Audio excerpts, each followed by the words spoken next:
Welcome to the Planet B podcast, where truth, transformation, and faith converge. Join us as we flip the script on ecological despair, guided by Dr. Sailesh Rao's vision for a compassionate, rewilded vegan world.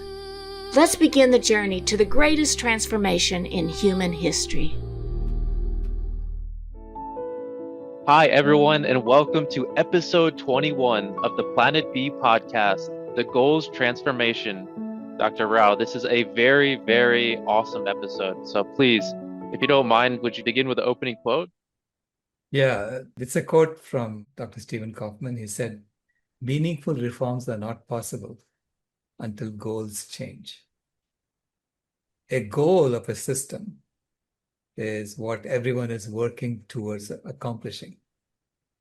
And if the goals are misaligned with nature, then you're going to create a system that goes against nature. All right. So I started off with the Sustainable Development Goals of the UN. And any system is designed to meet certain goals. In fact, by definition, a system is an organized framework for accomplishing an objective. I started off with the UN Sustainable Development Goals because 195 nations have signed on to meet these goals by 2030. And when you look at the list of goals, they're all good goals, I said, hey, I would love to meet these goals. And I'd love to design systems that meet these goals. Okay. Then when you look through the goals, you realize that there is a Trojan horse of a goal that's been stuck in there that prevents us from ever meeting any of the other goals. And Right. that is goal number 8, economic growth. And you ask the question, if you meet the other goals, like no poverty, zero hunger, good health and well-being, these are goals 1, 2, and 3. And quality education, goal 4. So if you meet all these goals, do you care that the economy is growing? No. Nobody cares, right? You met the goals. Those are the real goals that you were supposed to meet. Right. Okay? If you meet these goals, nobody cares that this economy is growing. So why is that goal there? It was snuck in there so that everybody is pretending to meet all the goals by just growing the economy. That's the game we are playing. Okay? We're all looking under that light, the street light, for the key. And so that goal is put in there to deceive us. So deception is built into the system, right? So I say, if you really want to meet these goals, the Sustainable Development Goals, if you're serious adults who are actually working to meet goals honestly, you have to drop goal number 8, number 1. Right. So that's part of the goals transformation. So meaningful reforms are not possible until goals change. The Sustainable Development Goals have been worked on for the last 10 years, and they're nowhere near eradicating hunger. Okay?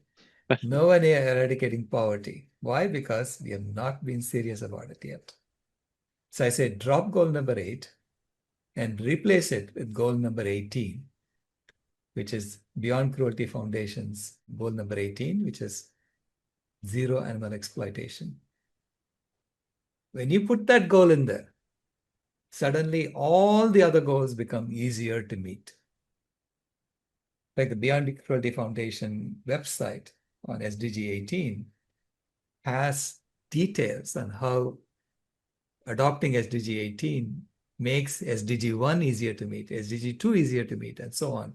Down the line, they show you how it impacts every one of the other SDGs and make them all easier to meet. Now, that's a goal that we need to include. So that creates a vegan world, right? Because it's zero animal exploitation. That becomes now a new goal set that can be met by 2030 honestly. So instead of deception, it's about honesty. So I'm transforming, the goals to be in alignment with the values that we discussed in the last chapter. Right. So no more deception, honesty. And if you want to meet all the goals, talk to us engineers who know how to build projects, how to create projects that meet goals. This is our job. This is what we normally do. So first of all, go to any nation that has already signed on to the Sustainable Development Goals and ask them, where is your engineering team for meeting Sustainable Development Goals? How serious are you at meeting the Sustainable Development Goals? Are you running a con job? Is this a scam, to con people into thinking that our leaders are working on solving all these problems, when in reality they are not? I'm just asking for honesty and some seriousness in addressing a planetary scale problem when you are in danger of losing an entire living planet because we are not honest about solving the problem. Right. Right? At the beginning of the chapter, you say that you start with foundational myth on planet A: human well-being necessitates endless economic growth, which Correct. we just discussed. And then you follow it up with foundational truth on planet B: human well-being necessitates a sense of purpose larger than ourselves. Correct. When you're part of a larger project, then everyone feels whole because they're part of something much bigger than themselves. That sense of purpose larger than ourselves is important for every human being to have that sense of belonging, because we are a social animal. We're not loners. We all want to be part of something much larger. Yeah. So I say that's what this meeting the Sustainable Development Goals gives us, because you're meeting the Sustainable Development Goals and simultaneously reducing the planetary boundary transgressions. So you're bringing the planet's life support systems back to health. So it's as you meet the goals, which are mostly about human beings, about our society and creating well-being for us. You create well-being for animals, you create well-being for the planet. Right. So we go through one by one the Sustainable Development Goals, and I say most of the goals I will retain them. There's nothing wrong with them. Like no Right. poverty, right? You say SDG number 1, end poverty in all its forms everywhere. Who would argue against that? This is, it's a goal that everyone wants. Right. And we can easily meet it. From a systems perspective, we want to meet SDG number 1, give everybody universal basic income. That's Right. it, right? It's done. The basic needs are met. But then you have to have a currency system that's redesigned for this purpose. It cannot be based on the old model of creating currency in the form of loans. So UBI, and then you have to meet the foundational needs of human beings: food, clothing, and shelter, so that everyone feels secure. Yeah. That is eradicating poverty. Right. And then programs like food healers are very easily achievable to help accomplish a mission like that. I mean, you're transforming a system. So meaning you may start with implementing food healers in the current model itself, which you can do. Because you're taking surpluses from people and creating an outlet for healthy food to be given away. Right. Okay? But then over time, that has to become normalized. That has to become the normal way of eating, right? It's rarely do you go out and eat in a restaurant for yourself. Right. Yeah. And this also leads to, so SDG number 1 is no poverty. So we discussed that a little bit. SDG, which stands for Sustainable Development Goal, number 2 is zero hunger. Correct. Yeah. So end hunger, end food scarcity, and achieve food security and improve nutrition and promote sustainable agriculture. That's what the official definition is. And I claim this is one of the easiest goals to meet from a systems engineering perspective, because we have all the food we need to meet these goals, except if they are all being misallocated, misaligned. It's being sent to the animals instead of human beings, and there's tremendous waste in the system because the system is all designed to make sure that the most exotic food is available to the richest person at any given time. Right. And so you see, high-end restaurants with lots and lots of menu items, and which means they have lots and lots of raw ingredients waiting just in case someone orders it, right? And if no one orders it, in 2 or 3 days, they throw it away because it's spoiled. So you create tremendous amounts of waste in the system because the objective function is all about luxury indulgences and not basic nutrition. So Dr. Rao, how much food gets wasted in this Planet A system from the grocery stores, from our own pantries, from the restaurants? How much food is getting wasted currently? Well, the global average is about 1/3. That's incredible. Yeah, 1/3 of the food is being wasted, and 1/10 of human beings are going hungry. So There's it. That's it right there. It's very simple. Yeah. So you can clearly meet everyone's needs right there, right? Just by changing the objective function of the system. Right. So if no hunger, zero hunger is a true objective function, not luxury indulgences, you can meet it easily. The stats prove the solution so easily. But I'm not saying you can do it in the current model directly. You have to create systems around this. Yeah. But that requires, changing the goals of the system, right? The goals transformation is important. If the goal is luxury indulgences, you get the system that you have today. If the goal is universal nutrition, you can create a system for that. All right. If the goal is universal nutrition first, and then luxury indulgences second, we can also meet that. Right? Right. Yeah. So that's the food healer step. It's saying, I don't mind you going to 5-star restaurants and eating, but make sure that everybody's fed basic nutrition. Yeah, it's your responsibility. If you have a surplus, if you got lots and lots of money sitting in your bank, right? You have a surplus and you're storing it for a rainy day. What is this rainy day you're talking about? Right? The planet is dying around you. What are you deploying it for? Right. To go to Mars? So, use that surplus, donate it to a temple, and let's get healthy meals to everybody. All right. Wonderful. So let's go to SDG number 3, which is good health and well-being. How can we solve that? Yeah. Good health and well-being, it's a whole system around it you have to create. I'll go into more details in the next chapter on self-transformation. But it's a self-transformation which comes from self-motivation first, that you want to do the transformation.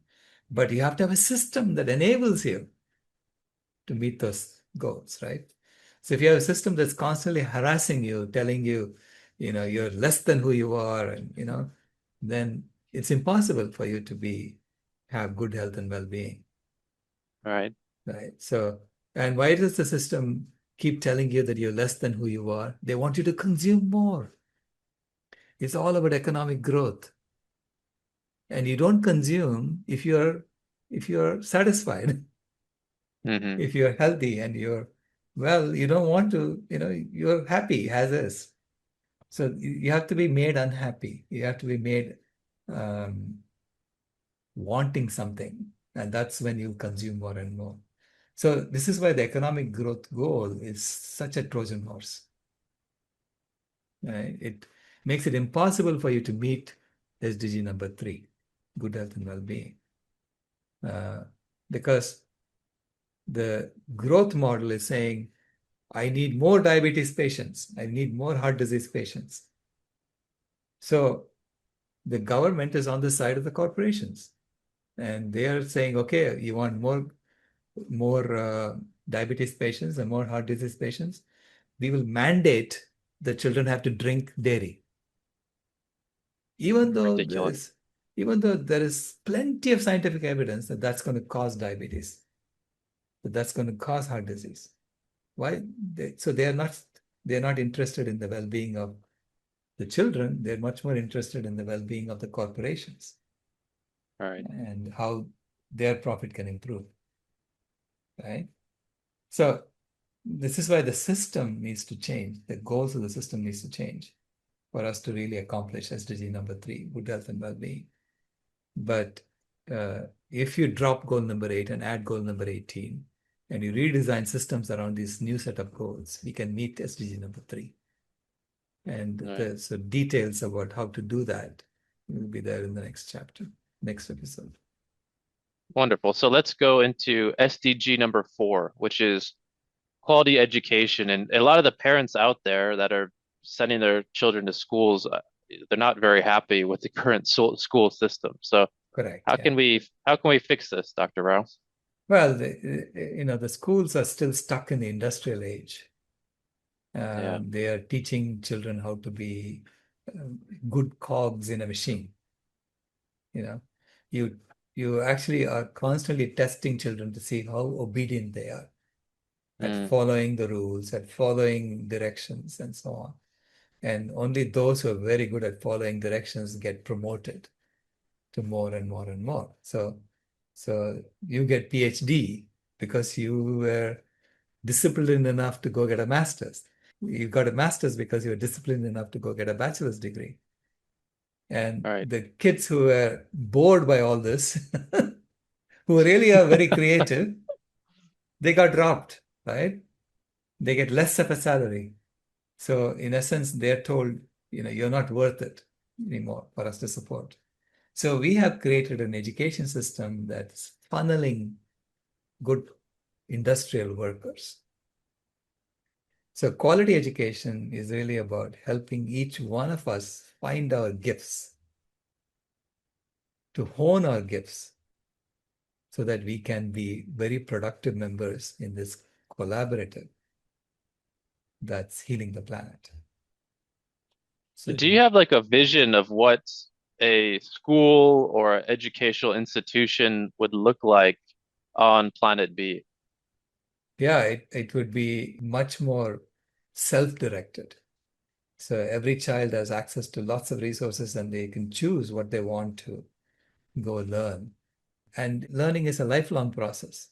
So education should not be just, you get educated and then you get certified and then you get stuck in that job forever. That's not the model. The model is self-directed education. And of course, you get certifications for acquiring certain skills. And beyond that, it's you choose what other skills you want to get and how you want to contribute to the well-being of all. So it has to be self-motivated and self-directed education. Okay, so let's go on to SDG number 5, which is gender equality. Right. So achieve gender equality and empower all women and girls. That's the objective of the UN, SDG number 5. And I say, let's do it. Let's do it honestly, okay? Let's do it. For sure, yes. Yeah. Provide gender-neutral opportunities for all to contribute to the well-being of the planet. So ultimately, the goal is the well-being of the planet, the well-being of all. Within that, everyone finds their role. It's kind of interesting because if we want gender equality, we need equality. So if we're exploiting animals, we're already creating a system that is creating the inequality. Correct, yeah. When we are exploiting animals, we are seeing them not as individuals, but as body parts. Yeah. Okay. And if you talk to feminists, that's exactly their complaint that they have about gender inequality. Women are being seen as body parts. So it's the same system. It's just objectifying the other. Yeah. Whatever the other is. So it's the dominant class saying the subordinate class are all objectified.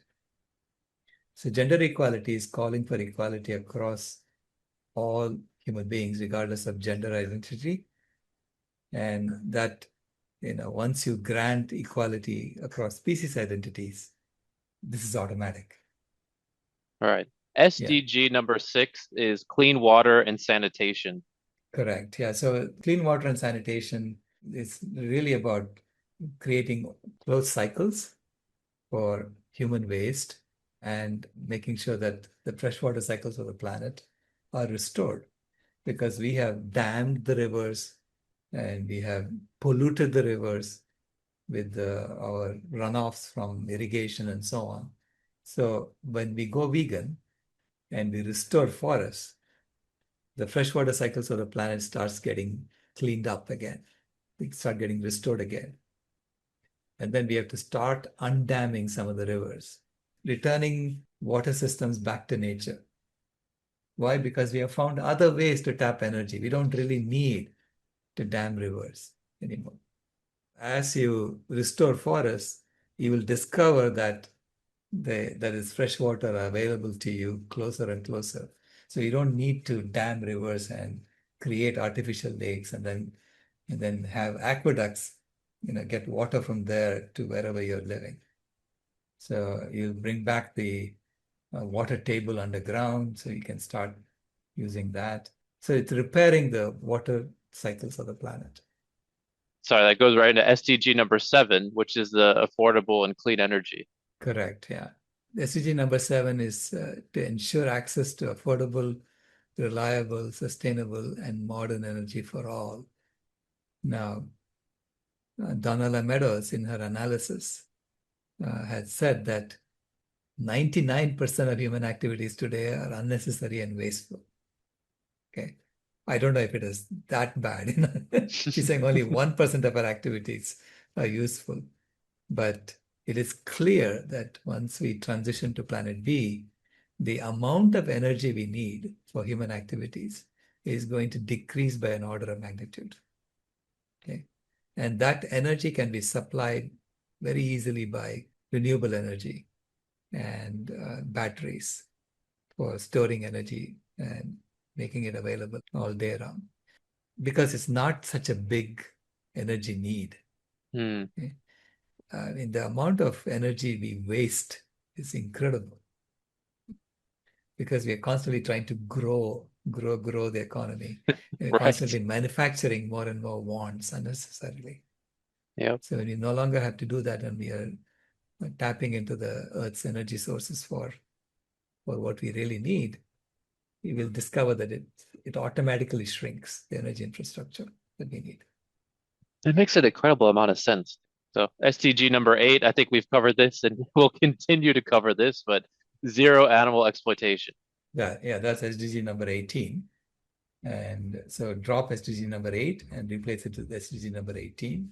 Right. That ensures that all animals, including humans, are not exploited for human purposes, as technology has rendered obsolete the necessity for animal use.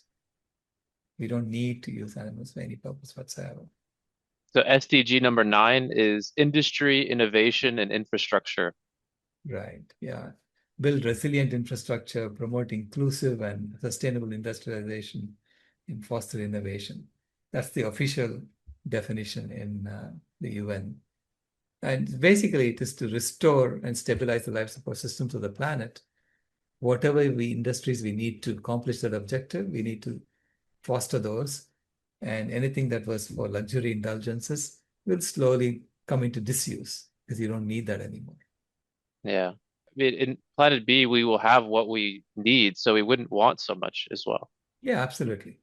Absolutely. Now, and once we change our values, core values transformation, and we also heal ourselves, the self-transformation happens. A lot of this economy that has grown to be that big, that's causing such a huge impact on the planet, will automatically shrink because you don't need so much. Wonderful. So SDG number 10 is reduce inequalities. Right. Reduce inequalities within and among communities, so which is making sure that every community has access to the adequate resources. When you think of an engineering project, this is one of the first things that we normally do, is making sure that every team member feels like they have everything they need, that they feel like they are treated fairly. Mm. Okay. Otherwise, the team won't function well. All right. So if you want humanity to function well, to create this life force that is restoring the planet, we have to have a system where everyone feels like they're treated fairly. I mean, any corporation you ask them, any engineering team that they have formed that has been successful had this characteristic in them. Mm. SDG number 11 is sustainable cities and communities. Make cities and human settlements inclusive, safe, resilient, and sustainable. Now, why are there cities today? Today, the overall objective is people congregate in cities to pool resources together, pool their intellectual abilities together to figure out how best to extract from the planet. We will still congregate in the climate healing phase, but we are congregating together to figure out how to restore the planet, not how to extract from the planet. So I don't think you need such big cities anymore. There'll be more people spread out because you're restoring locally the ecosystems of the planet. And you have to monitor the life support systems of the planet and make sure that they're all going in the right direction. So I think cities will kind of morph on their own because you won't need to figure out how to make things bigger and bigger and bigger, which is what we are doing Right. today. Yeah. So SDG number 12 is responsible consumption and production. Correct. Yeah. Which comes automatically once you change the values and you change the system to meet those values. So ensure sustainable consumption and production patterns. There is a lot of re-education that needs to happen for that. For instance, I'm speaking to chemical engineers, telling them, look, we've had an era for the last 100 years or so where you are allowed to cook up any chemical you want and put it out there because we assumed that the earth was an infinite source for resources and infinite sink for waste. That's what the education system was based on. And now we know that we are pouring 220 billion tons of toxic chemicals into the environment every year. That's the equivalent of 30 elephants per person per year. And the earth cannot sustain that.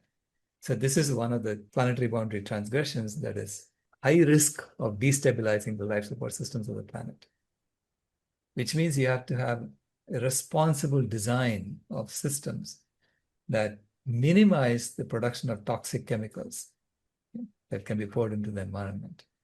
And corporations have to be made to pay for it. If you pour something, you have to factor that into your costs. So this is how you have to try and minimize the amount of chemical pollution that we pour into the environment. So that's responsible consumption and production. The next three kind of go together, so I'll just list them all. So SDG number 13 is climate action. SDG number 14 is life below water. And SDG number 15 is life on land. Correct. And it turns out that climate action that resolves climate change, that heals the climate, will also restore life below water and restore life on land, because you have to first eliminate animal agriculture. So that's the first step that we need to do in climate action. That has to be done urgently, and then the fossil fuel use can be reduced in a nuanced fashion. That's how you deal with the Faustian bargain of fossil fuels. So this is why these three goals are all connected together. So take urgent action to combat climate change and its impacts, simultaneously conserve and restore the oceans, rivers, and marine life, and then conserve and restore native ecosystems, combat desertification, halt and reverse land degradation, halt and reverse biodiversity loss. So all of these are together as one. So SDG number 16 is peace, justice, and strong institutions. Right. So peace, justice, and strong institutions, not peace at the barrel of a gun. We need to center true wisdom in institutions and build inclusive societies with justice for all. So it has to be also multi-species justice in the institutions. So you have to rethink our entire judicial systems.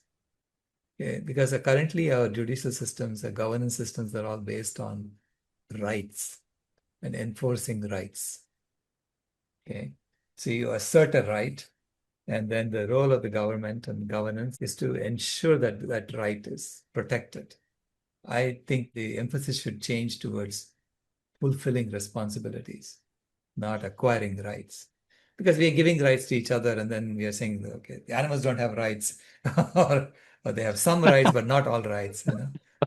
No, Right. you have a responsibility to the rest of life that we are trying to fulfill. So that's our overall objective. Within that, you say, how do you fulfill those responsibilities? How do you manage that?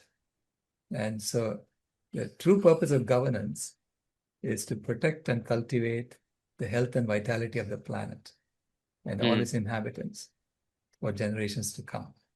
Okay? That's what Dr. Shelley Ostroff said, the true purpose of governance. And I'm saying that is absolutely right. And to meet that, your governance should be about fulfilling responsibilities, not about asserting rights. Correct. Yeah. Final one, SDG number 17 is partnership for the goals.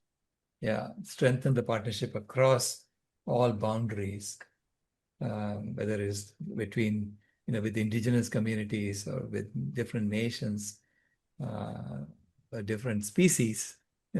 Strengthen partnerships for meeting these goals.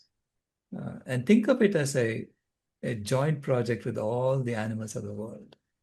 Okay? Restoring the planet. It's a joint project with all of them, not just human beings. I mean, we are the ones who destroyed a lot of it. And so we have a responsibility now to repair it.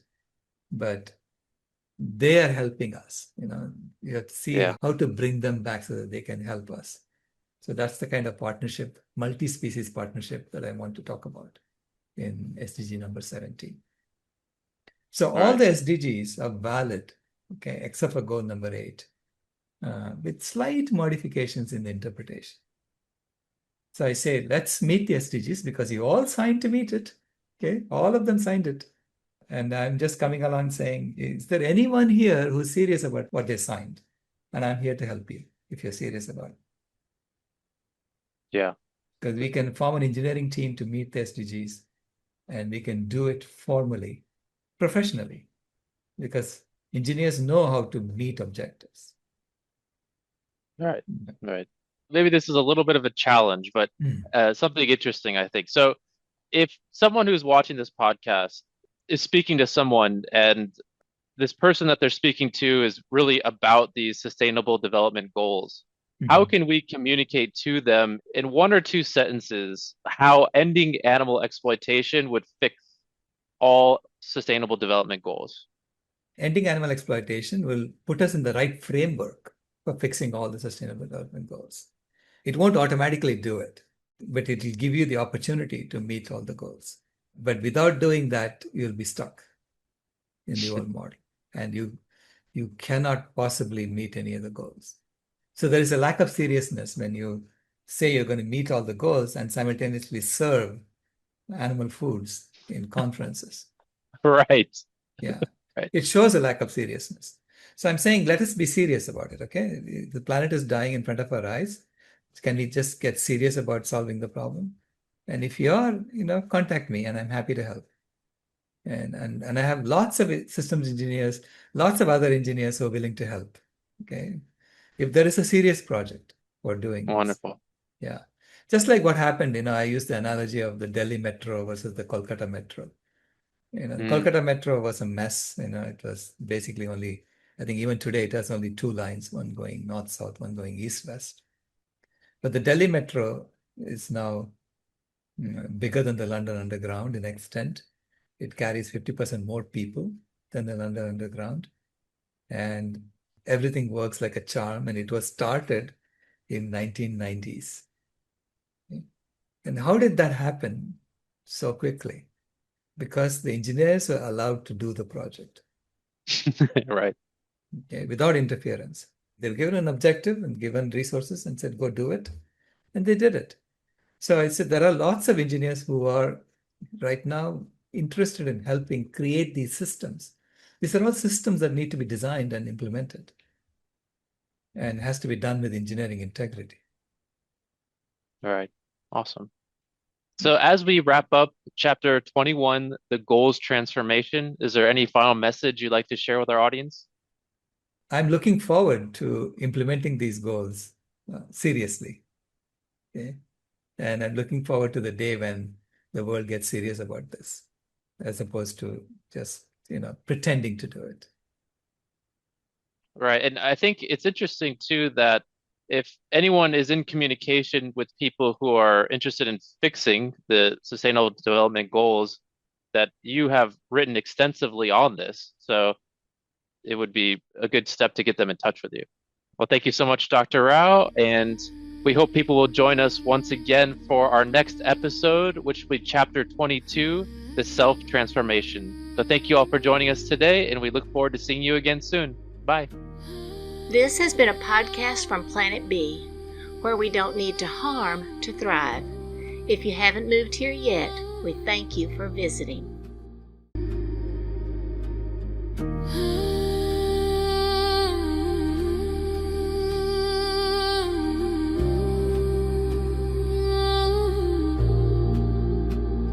The house is burning, but we're still sitting in the glow. Phones charged, lights on, pretending we don't know. But the forest is silent, the river's running low, and the flame on our plates is the strongest fire we throw. Put out the fire, put out the fire. Echoes and rise, this is your hour. 7 boundaries broken, the earth pushed past the line.